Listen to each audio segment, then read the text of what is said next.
हो गया। चलिए, पिछली वीडियो में अपन बातें कर रहे थे, पिछली वीडियो में हमने एक्सेलरेशन के ऊपर बातें करी थी, बहुत सारी डिटेल में चर्चा करी थी। अगर पिछली वीडियो आपने नहीं देखी है तो यहाँ पे आई का बटन आ रहा होगा, उसको क्लिक करें। क्या बातें करी थी कि एक्सेलरेशन क्या होता है, dv/dt, और अगर हम एक्सेलरेशन को कांस्टेंट माने तो हमारी इक्वेशन ऑफ मोशन आ जाती थी। क्या आ जाती थी? Equation of motion. अगर एक्सेलरेशन कांस्टेंट नहीं है तो वेरिएबल एक्सेलरेशन है, मतलब वहाँ पे कैलकुलस यूज़ करना पड़ेगा। एक्सेलरेशन टाइम का फंक्शन हो सकता है, डिस्प्लेसमेंट का फंक्शन हो सकता है, वेलोसिटी का फंक्शन हो सकता है। अगर एक्सेलरेशन माइनस डिस्प्लेसमेंट का फंक्शन है, इसका मतलब वो एसएचएम की कंडीशन है, तो सिंपल हार्मोनिक मोशन होगा। क्या होगा? Simple harmonic motion. अच्छा, अगर एक्सेलरेशन कांस्टेंट है तो इक्वेशन ऑफ मोशन, और एक्सेलरेशन है ही नहीं तो फिर एक्सेलरेशन नहीं है तो इस टर्म को क्या कर दोगे? जीरो। ये वाला टर्म क्या हो जाएगा? जीरो। तो डिस्टेंस बराबर स्पीड इनटू टाइम, तब डीएसटी ट्रायंगल लगेगा। क्या लगेगा? DST triangle. तो ये हमने पढ़ लिया था कि एक्सेलरेशन ना हो तो एस बराबर यू टी प्लस जीरो, मतलब डिस्टेंस बराबर स्पीड इनटू टाइम, ये लगाएंगे डीएसटी ट्रायंगल। एक्सेलरेशन कांस्टेंट होगा तो इक्वेशन ऑफ मोशन, और एक्सेलरेशन कांस्टेंट नहीं होगा तो कैलकुलस। क्या लगाएंगे? कैलकुलस। इसके आगे की कहानी हम डिस्कस करेंगे। चलो, अब हम बात करेंगे एप्लीकेशंस, किस टाइप के क्वेश्चन आते हैं और एप्लीकेशन क्या है, समझें।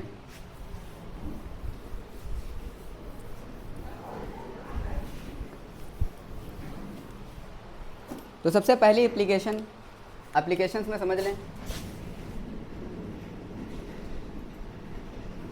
Applications of constant acceleration. Constant acceleration, सबसे पहला स्टॉपिंग डिस्टेंस। क्या? स्टॉपिंग डिस्टेंस, रिएक्शन टाइम, ठीक, rest to rest motion, rest to rest, और चौथा motion under gravity. Motion under gravity, ये चार एप्लीकेशन हैं जो खास करके पूछी जाती हैं, चाहे वो जेई का हो चाहे नीट का सवाल हो, मोस्टली इन्हीं एप्लीकेशंस में से आता है हमेशा।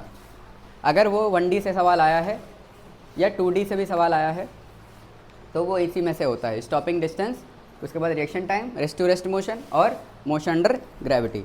रेस्ट टू रेस्ट मोशन और मोशन अंडर ग्रेविटी। चलो एक एक करके चर्चा करते हैं। सबसे पहले बात करते हैं स्टॉपिंग डिस्टेंस की। सर, एक ट्रक है जिसकी स्पीड u1 है, इसकी कितनी है, और ये t1 टाइम के बाद इसकी स्पीड जीरो हो जाएगी क्योंकि एक्सेलरेशन लग रहा होगा पीछे को a1। कितना लग रहा होगा? a कितना लग रहा होगा? a। तो स्टॉपिंग डिस्टेंस,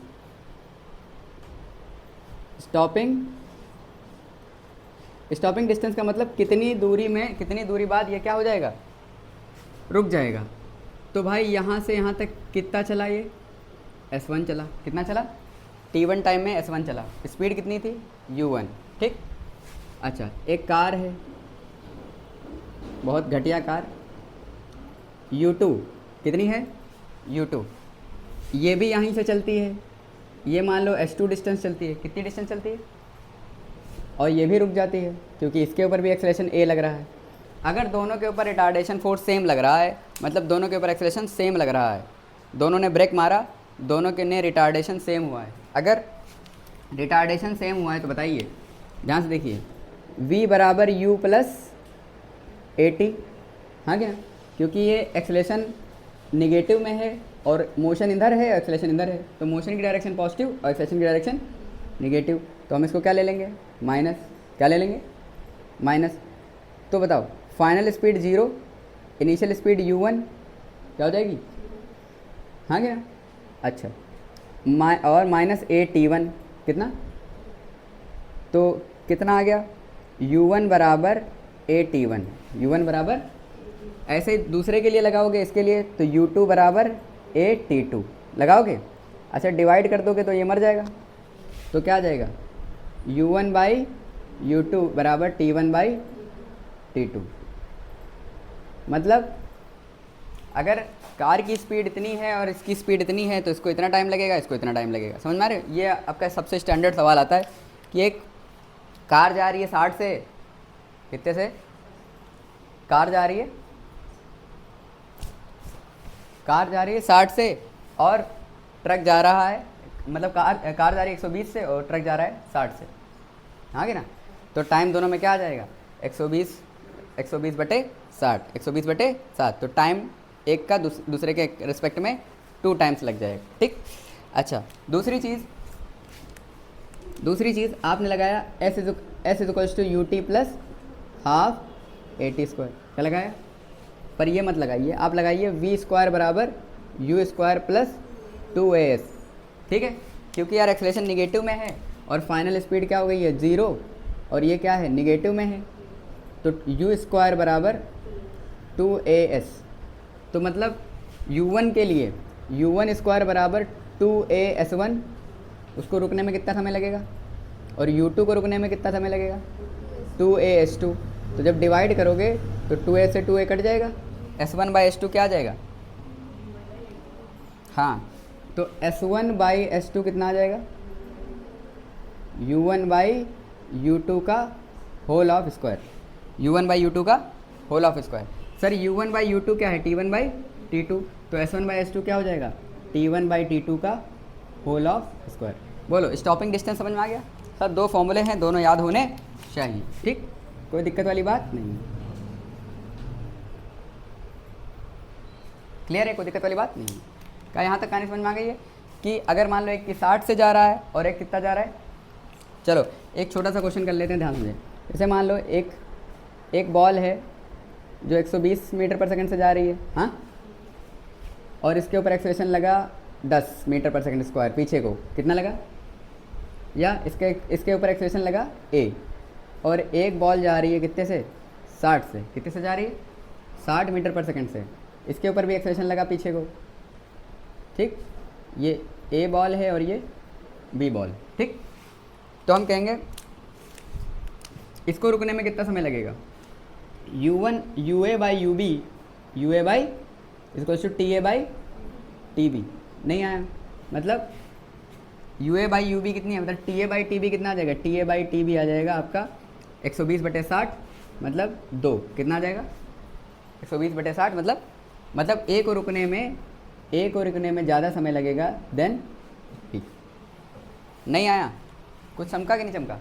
दूसरी चीज़, ये कितनी देर में रुकेगा, सर a का डिस्प्लेसमेंट अपॉन b का displacement is equals to t1/t2 का होल ऑफ स्क्वायर, t1/ या u1/u2 का ua/ub का whole of square, that is कितना हो जाएगा 120/60 का होल ऑफ स्क्वायर, मतलब ये 4 गुना चलेगा, कितना चलेगा 2 का स्क्वायर मतलब 4, तो a का डिस्प्लेसमेंट जो होगा वो 4 गुना ज़्यादा होगा डिस्प्लेसमेंट ऑफ b से।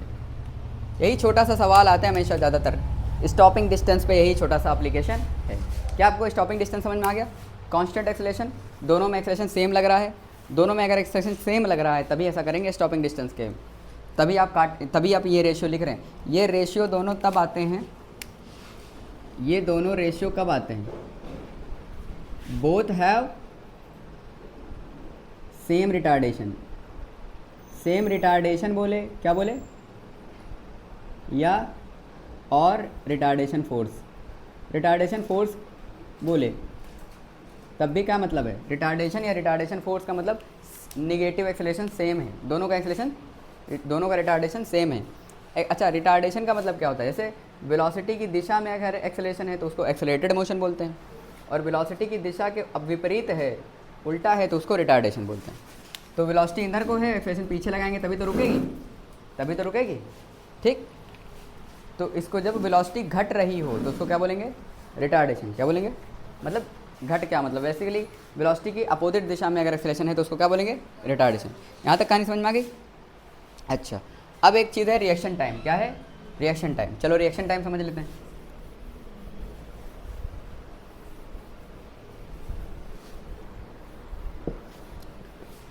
अब ऐसे समझो रिएक्शन टाइम,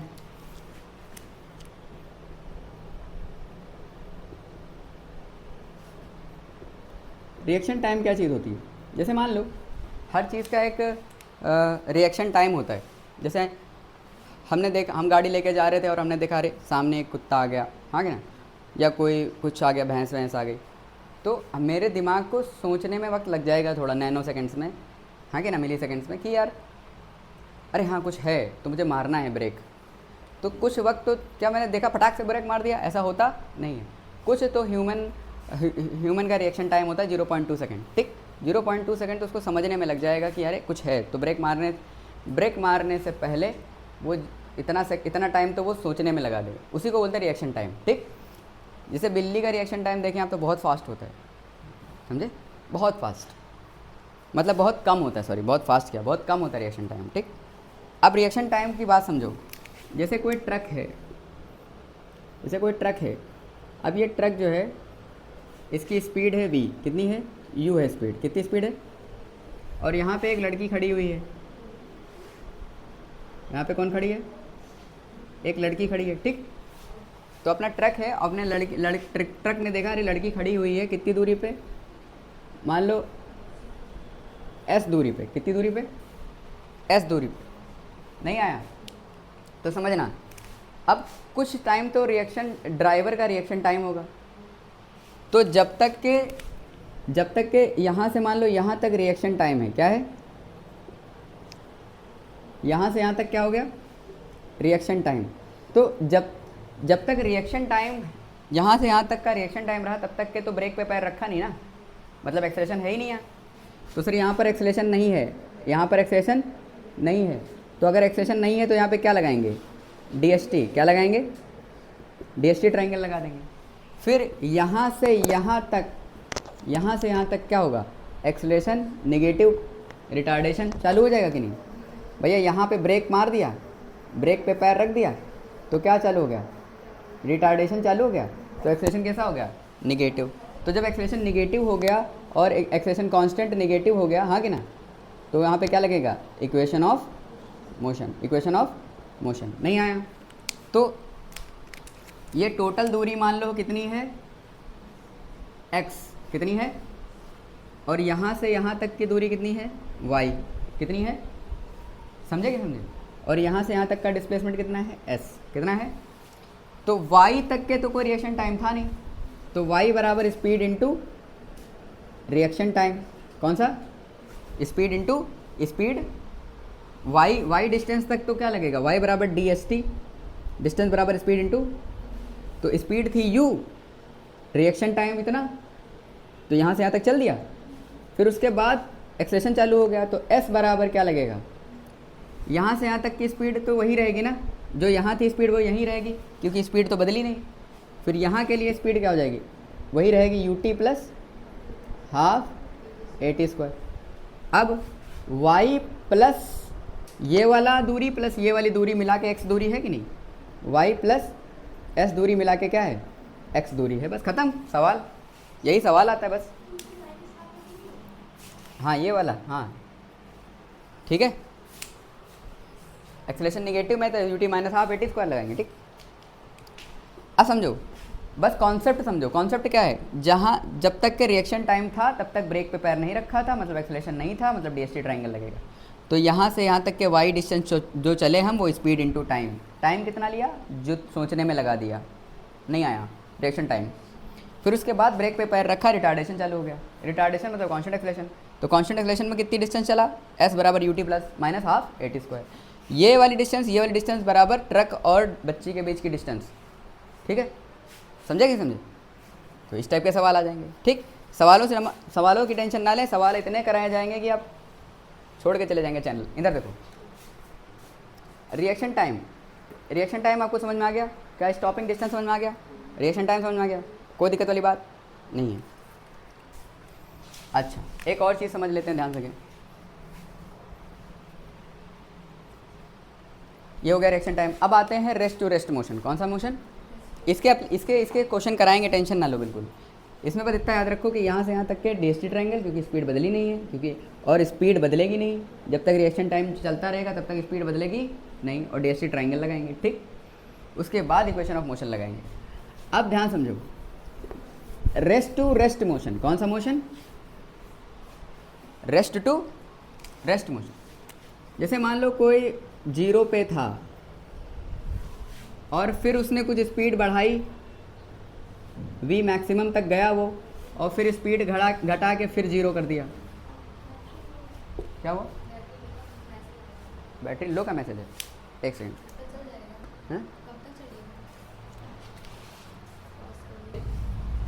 चलो बैटरी लो हमारे इधर देखो।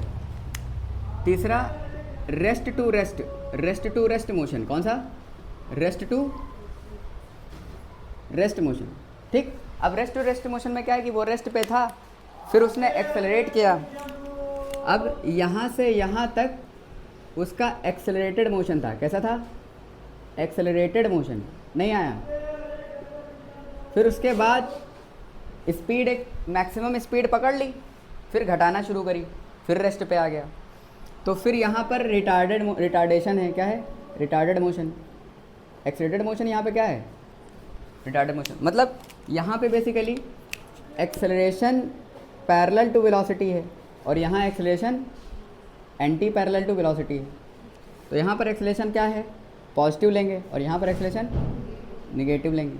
हैं दोनों में कांस्टेंट। अब मान लो यहाँ पर एक्सेलरेशन है अल्फ़ा और यहाँ पर एक्सेलरेशन है बीटा।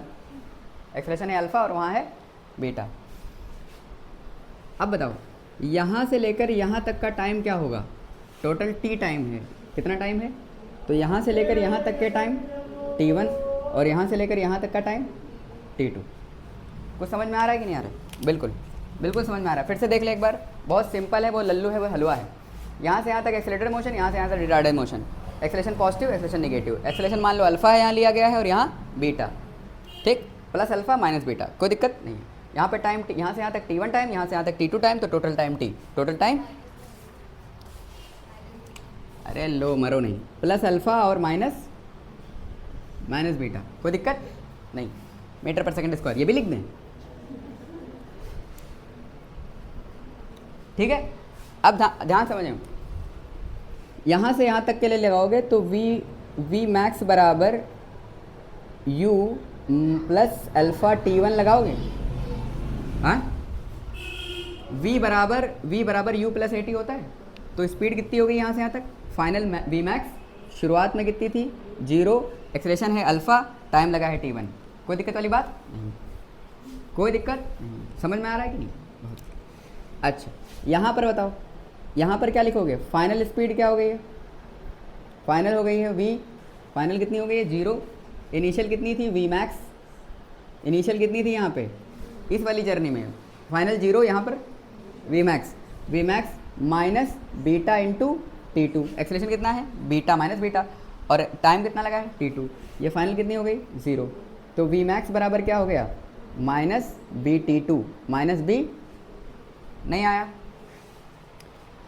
तो यहाँ पर v मैक्स कितना आया? Alpha t1। कितना आया? Alpha t1। अच्छा, अगर हम v मैक्स को इक्वेट कर दें तो अल्फ़ा t1 बराबर बीटा t2 हो जाएगा। तो हमने इन दोनों इक्वेशन से क्या निकाला? इन दोनों इक्वेशन से कि alpha by beta is equals to t2 by t1। नहीं आया? कुछ समझ में आ गया कि नहीं? जब अरे नहीं समझ में आ रहा तो ऐसे लिख लो, अल्फ़ा t1 किसके बराबर है? v मैक्स के बराबर है, तो अल्फ़ा t1 बीटा t2 के बराबर है। बीटा तो alpha by beta is equals to t2 by t1। नहीं आया? कुछ समझ में आया कि नहीं आया? ठीक, कोई दिक्कत वाली बात नहीं है। अब ध्यान समझो, हमसे एक सबसे पहला सवाल तो यही पूछा जाता है कि एक्सेलरेशन अगर इतना है, हाँ एक्सेलरेशन इतना है और रिटार्डेशन इतना है, तो बताओ टाइम में रेशियो क्या होगा? टाइम का रेशियो। दूसरा सवाल, अगर हम कह रहे हैं टोटल टाइम बराबर क्या? t1 प्लस t2 है। टोटल टाइम कितना है? t1 प्लस t2 है।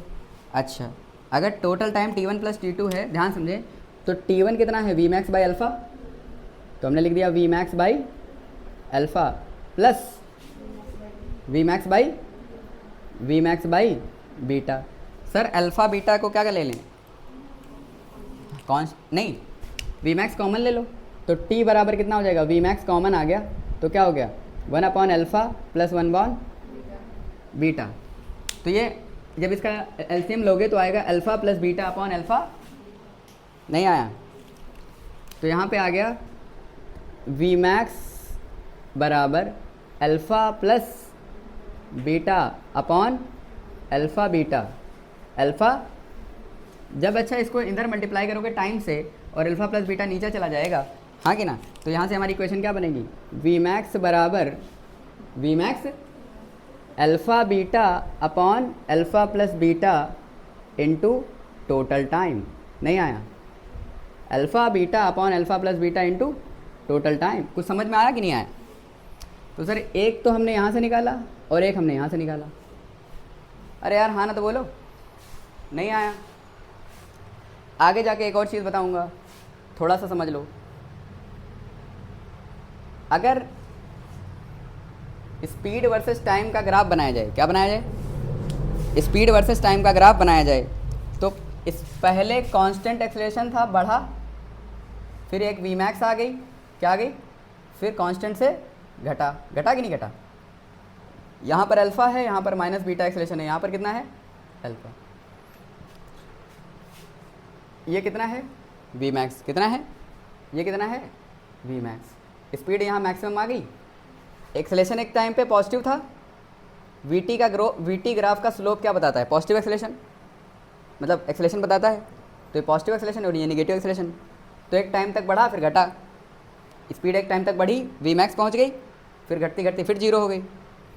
तो एक बात बताओ, एक सेकेंड ज़रा हम इसमें थोड़ा सा इंक डाल लें बस, ठीक? एक बात बताओ, क्या वीटी कर्व का एरिया आपको क्या देता है? डिस्टेंस और डिस्प्लेसमेंट दोनों देता है। वीटी कर्व का एरिया आपको एक्चुअली में क्या देता है? डिस्टेंस और डिस्प्लेसमेंट दोनों देता है, ठीक? पर अपर एरिया आपको क्या देता है? डिस्टेंस। क्या देता है? डिस्टेंस। अब बताओ, ये क्या है आपका? यहाँ से यहाँ तक टोटल टाइम, यहाँ से यहाँ तक t1 और यहाँ से यहाँ तक टोटल टाइम कितना लग रहा है? t, हाँ कि ना? और ट्राइंगल का एरिया क्या होता है? Base into height, half base into height. तो आप क्या टोटल डिस्टेंस बराबर क्या लिखोगे? हाफ बेस इंटू हाइट लिखोगे कि नहीं? तो सर हाफ बेस कितना है? बेस सर है t, बेस कितना है? और हाइट है वी मैक्स। हाइट कितनी है? V max. यार हाँ ना तो बोलो, समझ में आ रहा है कि नहीं? नहीं आया? तो हमारी डिस्टेंस क्या आ गई? सर डिस्टेंस बताओ, डिस्टेंस बोलो या डिस्प्लेसमेंट? डिस्टेंस। डिस्टेंस और डिस्प्लेसमेंट यहाँ बराबर है ना? क्या है? बराबर है। देखो ज़रूरी नहीं है अगर अल्फ़ा से गया और बीटा से वापस आ गया, तो फिर दिक्कत हो जाएगी ना। समझे कि नहीं समझे? अल्फ़ा से इधर गया फिर बीटा से उधर गया, डायरेक्शन चेंज करके। हाँ नहीं, ऐसा नहीं, क्योंकि अल्फ़ा से गया तो डायरेक्शन चेंज नहीं हुई है। क्यों? क्योंकि जीरो नहीं हुई है बीच में, वी मैक्स पहुँची तो डायरेक्शन चेंज नहीं हुई है, ठीक? तो हम क्या लिखेंगे? डिस्टेंस और डिस्प्लेसमेंट यहाँ पे क्या है? बराबर है। तो डिस्टेंस बराबर क्या हो जाएगा? Half v max into t. तो half v max into t. Sir v max कितना है? Alpha beta upon alpha plus beta और इंटू टी, और एक और टी है तो टी स्क्वायर हो जाएगा। तो डिस्टेंस कितनी आ गई? डिस्टेंस आ जाएगी half alpha beta upon alpha plus beta into t square. यार यही तीनों आते हैं हमेशा, यही आपसे पूछे जाते हैं। क्या ये तीनों आपको समझ में आ गए अच्छे से? आए कि नहीं आए? बोलो फील आया? चाहो तो यहाँ पे लिख लो कि यहाँ पे कितना है? हाफ कितना है? Half into T into alpha beta upon alpha plus beta into T. T और टी स्क्वायर हो जाएगा। क्या तुम्हें रेस्ट टू रेस्ट मोशन समझ में आ गया? आया कि नहीं आया? अब यहाँ पे सबसे इंपॉर्टेंट है क्या? Motion to gravity. एक्चुअल में तुम्हारे जेई के 3 सवाल हो गए। कितने सवाल? तीनों सवाल यहाँ पे करा दिए। यही 3 क्वेश्चन अभी तक आए थे, यही 3 कराए, ठीक? चमका हो जाएगा कि सर मैक्सिमम वेलोसिटी कितनी पहुँचेगी? Alpha beta by alpha plus beta into t, और distance half alpha beta by alpha plus beta into t square. मैं कह रहा हूँ वहाँ ड्राइव करने बैठोगे तो दिक्कत हो जाएगी। नहीं आया? अगर थोड़ा बहुत पहले से आइडिया हो तो हम कर सकते हैं कि नहीं कर सकते हैं? और रिवाइज़ करने का क्या तरीका होता है, ध्यान सोचो। जैसे मैंने कहा स्पीड, मैंने कहा पोजीशन वेक्टर में जो सब कुछ खेलना आता है वो रेफरेंस पे डिपेंड करता है, ठीक?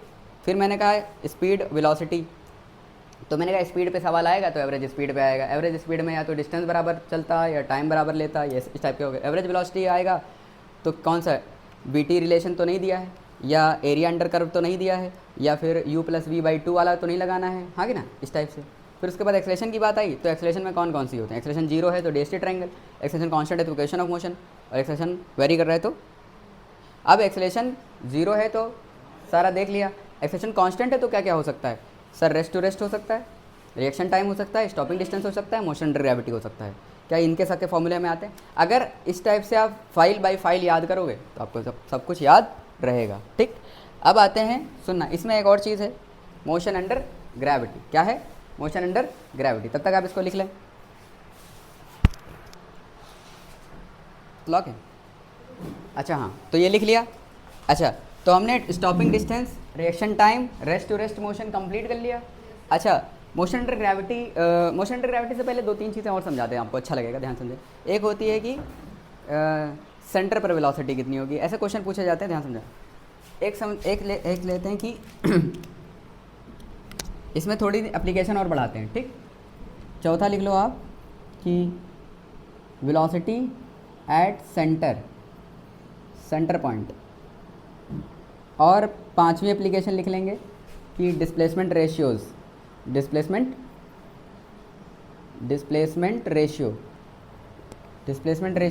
ठीक, फिर 6वीं पे जाएंगे मोशन अंडर ग्रेविटी। क्या जाएंगे? Motion under gravity. और मोशन अंडर ग्रेविटी के बाद ख़त्म। हाँ, रिलेटिव मोशन आपको पूरा 1D 2D का एक साथ पढ़ाएंगे। मोशन अंडर ग्रेविटी के बाद आपका मोशन अंडर ग्रेविटी 2D में, दैट इज पैराबोला, वो समझाएंगे। पहली बात, वेलोसिटी, ये रेस्ट टू रेस्ट मोशन समझ में आ गया। Velocity at the centre point and displacement ratios, ये समझते हैं पहले।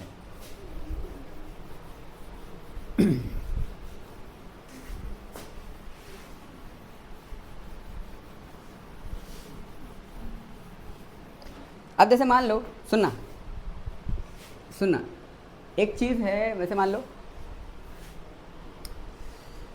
एक कोई ऑब्जेक्ट है, यू से चला, कितने से चला? एक कार है जो यू से चली, फिर उसकी फाइनल स्पीड वी हो गई, कितनी हो गई? तो कहीं बीच में अगर एस डिस्प्लेसमेंट चला है, यहाँ से यहाँ तक कितना चला? एस डिस्प्लेसमेंट है, और यहाँ से यहाँ तक कितना डिस्टेंस हो जाएगा? डिस्प्लेसमेंट बाई 2, आधा हो जाएगा। मिड पॉइंट पर क्या स्पीड रही होगी, समझे? तो वेलोसिटी एट मिड, ये चौथी एप्लीकेशन देखो। ठीक, तो पहले आप क्या लगाओ, देखो, आधा लगा लो, एक बार आधा लगाओ, एक बार पूरा लगाओ। ठीक, तो एक बार यहाँ पर मान लो कि यहाँ पर VC हो गई है, कितनी हो गई है सर? VC हो गई।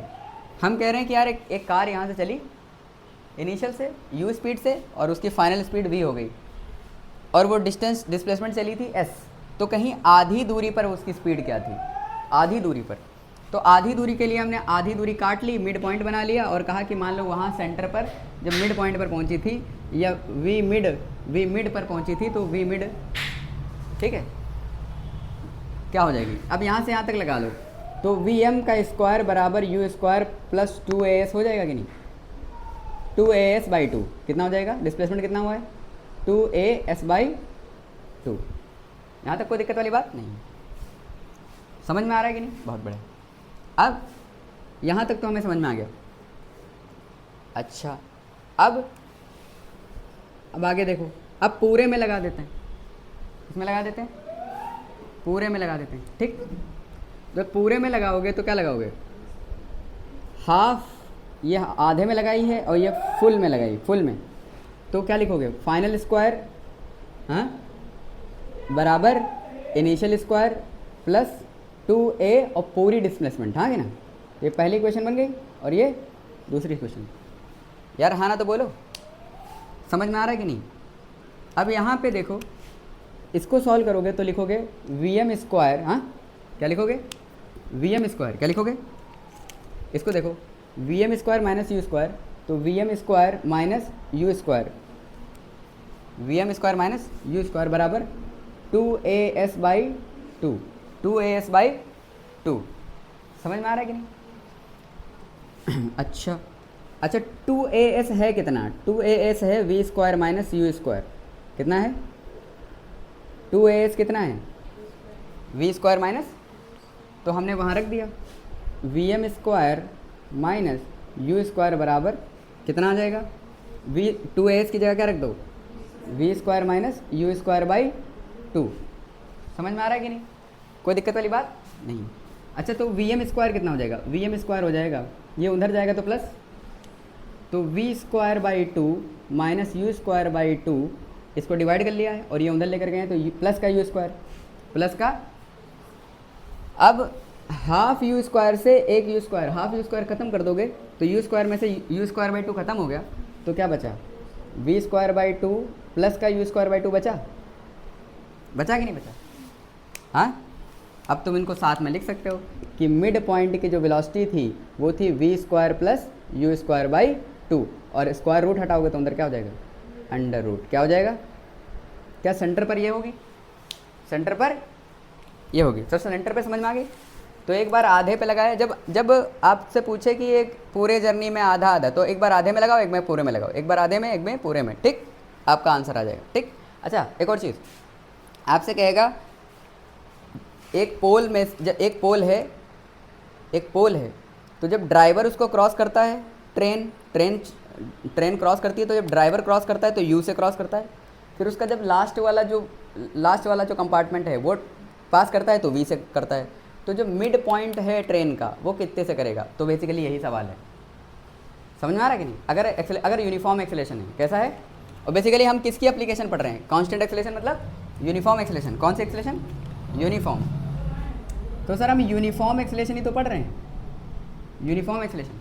बहरहाल अब बताओ, क्या तुम स्टॉपिंग डिस्टेंस तुम्हें एप्लीकेशन समझ में आ गया, reaction time, rest to rest motion, v at centre point, sir v square plus u square by two का under root, v square plus u square by two का अंडर रूट। ठीक, सीधा JEE का सवाल कई बार पूछा गया है, ठीक, नीट में भी पूछा गया है, हटा दें। अब आते हैं डिस्प्लेसमेंट रेशियोज,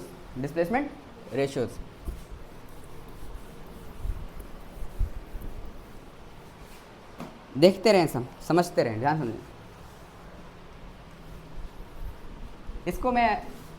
इसको देखो ऐसे समझो, डिस्प्लेसमेंट रेशियोज, पांचवा एप्लीकेशन। ठीक, कौन सा एप्लीकेशन, अगर मान लो कोई यू से चला, यू इनिशियल स्पीड कितनी थी, जीरो, कितनी थी, जीरो, समझते रहे ना। अगर ये 5 मीटर पर सेकंड स्क्वायर से एक्सेलरेट कर रहा है, कितने से एक्सेलरेट कर रहा है, तो एक सेकंड बाद कितनी हो जाएगी इसकी स्पीड, यहाँ से जीरो से, फिर अगले एक सेकंड में, फिर अगले एक सेकंड में, फिर अगले एक सेकंड में। हाँ, तो भैया बताओ, 5 मीटर पर सेकंड स्क्वायर से सर u बराबर जीरो है, तो यहाँ पर कितनी हो जाएगी, 5 मीटर पर सेकंड हो जाएगी, 5 बढ़ जाएगी एक सेकंड में, फिर अगले सेकंड में 10 मीटर पर, फिर अगले सेकंड में 15 मीटर पर, फिर अगले सेकंड में 20 मीटर पर सेकंड। कुछ समझ में आ रहा है यार, इसमें अभी तो भरे थे, क्या चल क्यों नहीं रहा, ये समझ में आ रहा है कि नहीं। पहले सेकंड में कितनी हो जाएगी, 5, कितनी हो जाएगी, 5, दूसरे सेकंड में 10, तीसरे सेकंड में 15, तीसरे सेकंड में कितनी हो जाएगी, 15।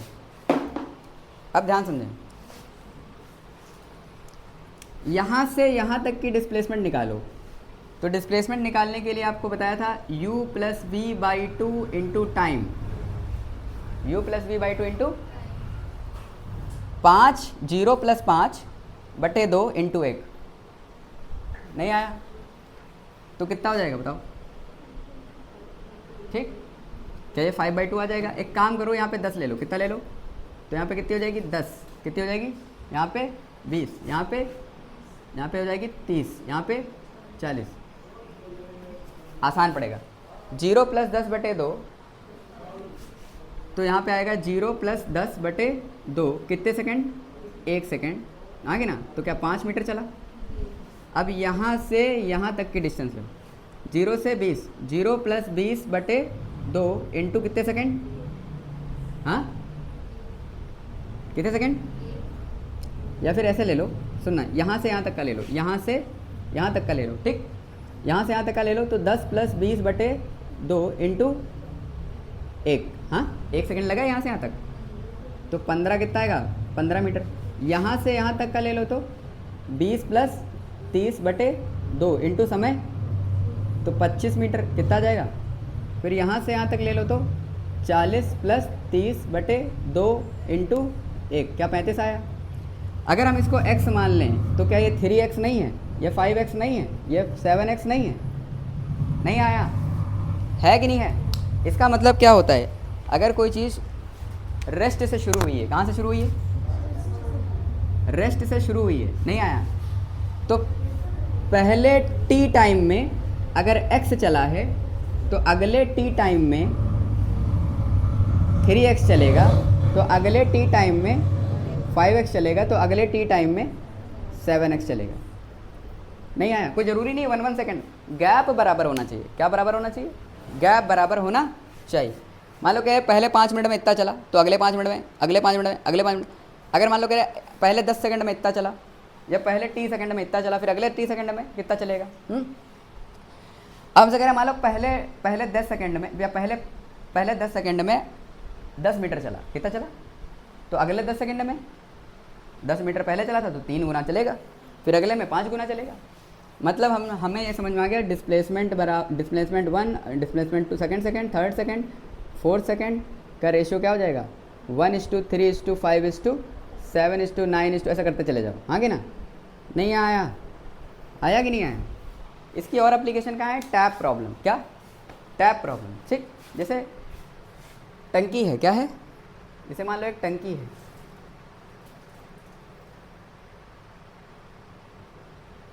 एक टंकी है भाई साहब, ठीक, उसमें से ड्रॉप गिर रही। क्या गिर रही? हर 1 सेकंड में या हर टी टाइम पे एक गिरती है, हर टाइम इंटरवल सेम है। क्या है? यहाँ पर डिस्प्लेसमेंट रेशियो ये आएगा इफ़ टाइम इंटरवल सेम है, टाइम इंटरवल भी और एक्सेलरेशन भी क्या है? एक्सेलरेशन भी सेम है, एक्सेलरेशन भी यूनिफॉर्म है, टाइम इंटरवल भी यूनिफॉर्म है, टाइम इंटरवल भी सेम और एक्सेलरेशन भी सेम, तो डिस्प्लेसमेंट का रेशियो ये आएगा। ठीक, अच्छा अब मान लो क्या है कि जब हर एक बूंद 1 सेकंड बाद निकलती है, ठीक, तो जब पहली वाली यहाँ गिर रही थी ग्राउंड पे, उस वक्त तीसरी वाली यहाँ से निकली थी। नहीं आया? तो अगर ये मान लो x चली है तो ये 3x उस वक्त चल चुकी होगी। और मान लो कल को कह दे ये 80 मीटर ऊपर थी। कितनी ऊपर थी? 80 मीटर टंकी ऊपर थी, तो हम कहेंगे 3x + x बराबर 80, तो x बराबर 20, तो ये 20 चली है तो ये 60 मीटर चली है। नहीं आया? तो अब कहेगा बताओ दूसरी वाली ग्राउंड से कितना ऊपर है? तो दूसरी वाली ग्राउंड से 60 मीटर ऊपर है। कितना है? अब सोचो, पहले समझो, इसको ये 1 सेकंड में यहाँ तक आई, तो इसको अगर x चली है तो ये अगले में, इसको भी यहाँ पे टाइम गैप सेम था ना, हर एक ड्रॉप में टाइम गैप क्या है? सेम है। तो अगर ये x चली है इतनी देर में ये 3x चल चुकी है, क्योंकि टाइम गैप क्या है? सेम है। तो ये x और ये 3x, क्या 4x बराबर कितना हो गया? 80, x बराबर 20 मीटर आया कि नहीं आया? इसके मोशन अंडर ग्रेविटी में और एप्लीकेशन करवाएंगे, टेंशन ना ले बिल्कुल। ठीक, पर एक छोटा सा एप्लीकेशन आपको यहाँ पर आना चाहिए, ध्यान समझो। अब 4x x बराबर, तो दूसरी वाली ड्रॉप यहाँ से कितनी ऊपर है? 60 मीटर ऊपर है कि नहीं? कितनी ऊपर है? तो आपसे ये पूछता है कि बताओ टंकी से दूसरी वाली ड्रॉप कितना नीचे है और ग्राउंड से कितना ऊपर है। ठीक, अगर 2-3 ले लेता तब भी हम कर देते। मान लो 2-3 ले लेता, कल को कह देता, सुनना, कल को इस टाइप से कह देता 2, 3, 4 निकाल देता। ठीक, हाँ कि ना? तो हम कहते हैं देखो टाइम इंटरवल सेम है, तो अगर ये x चली है तो ये 3x चली है, तो उस वक्त ये 5x चली है। नहीं आया? तो अगर मान लो टोटल दूरी 90 मीटर है, कितनी है? 90 मीटर है, तो 5, 3, 8, 1, 9, 9, हाँ 9x बराबर कितनी हो जाएगी? 90, तो x बराबर 10 मीटर। तो हम कहेंगे जो दूसरी वाली है, मतलब जो ये पहली है, ये पहली निकली थी, जो सबसे पहले निकली थी, ये फर्स्ट, ये सेकंड और ये थर्ड, और उस टाइम ये वाली फोर्थ। तो हम कहेंगे जो सेकंड वाली है वो 50 मीटर ऊपर है, थर्ड वाली 80 मीटर ऊपर है। अरे यार हाँ ना, तो बोलो, इस टाइप के सवाल आते हैं, पूछे जाते हैं, आप कर नहीं पाएंगे? कर लेंगे, बिल्कुल कर लेंगे। ठीक, अच्छा मान लो कल को एक सवाल ऐसे आ जाए, सुनना ध्यान से, ये आ गया ना डिस्प्लेसमेंट रेशियो अच्छे से। अच्छा, इसमें एक मान लो ऐसे सवाल पूछ ले, घबराने की ज़रूरत नहीं है।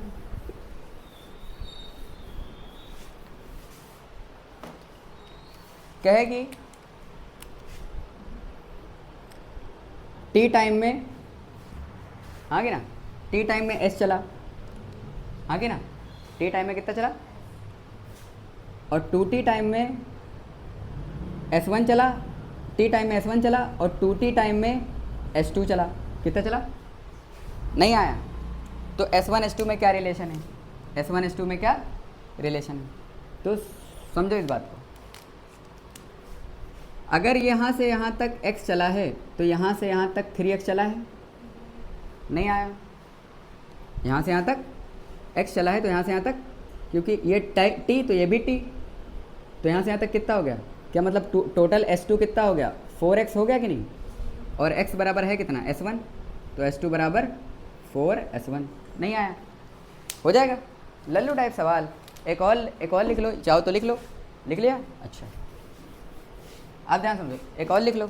जैसे मान लो आपसे कहे कि एक बॉल है ड्रॉप हो रही है, पहले टी टाइम में H1 ड्रॉप हुई, फिर अगले टी टाइम में S2 ड्रॉप हुई, फिर अगले टी टाइम में S3 ड्रॉप हुई। हाँ कि ना, समझ में आ रहा है कि नहीं? तो ये क्या हो जाएगा, H2, ये अगर H है तो H2 3H होगा कि नहीं, 3H1, तो H2 हो जाएगा 3H1। या ऐसे लिख लो, अगर ये x है तो ये 3x होगी और ये 5x। अब x है कितना, H1 कितना है, और H2 हमारी आई थी 3x, कितनी आई थी, तो 3x मतलब 3 इंटू H1, नहीं आया। और 5x, H3 कितनी है, 5x, H3 कितनी है, 5x, तो 5x है अगर, तो 5H1 कितनी हो जाएगी, तो अगर ये H1 है तो ये 3H1 है, तो ये 5H1 है। अब इसको क्या लिख सकते हो, H1, इसको लिख सकते हो H1 is equals to H2/3, और H1 is equals to H3/5, H3/5 लिख सकते हो। तो ऐसे नहीं लिख सकते, ऐसे लिख सकते हो कि नहीं, H1 is equals to H2/3 is equals to H3/5 लिख सकते हो। लो, एक और क्वेश्चन हो गया। समझ में आ रहा है कि नहीं? तो motion under gravity the detail topic, हाँ कि ना, वहाँ पर हम डिटेल में कवर करेंगे। बहरहाल, क्या आपको यूनिफॉर्म एक्सेलरेशन की ये कुछ एप्लीकेशन समझ में आई? Stopping distance, reaction time, rest to rest motion, velocity at centre of the point, और हमारा डिस्प्लेसमेंट रेशियोज। हाँ कि ना, अगर ये तुम्हें समझ में आ गई हैं तो मोशन अंडर ग्रेविटी हम अगले वाले में करेंगे, उसमें बहुत सारे डिटेल में क्वेश्चन भी करेंगे। ठीक, हाँ कि ना। तो आज के लिए बस इतना ही। ठीक, और अगर आपको अच्छा लगा हो, मेरा काम अच्छा लग रहा है, तो शेयर करें, सब्सक्राइब करें। ठीक है, थैंक यू।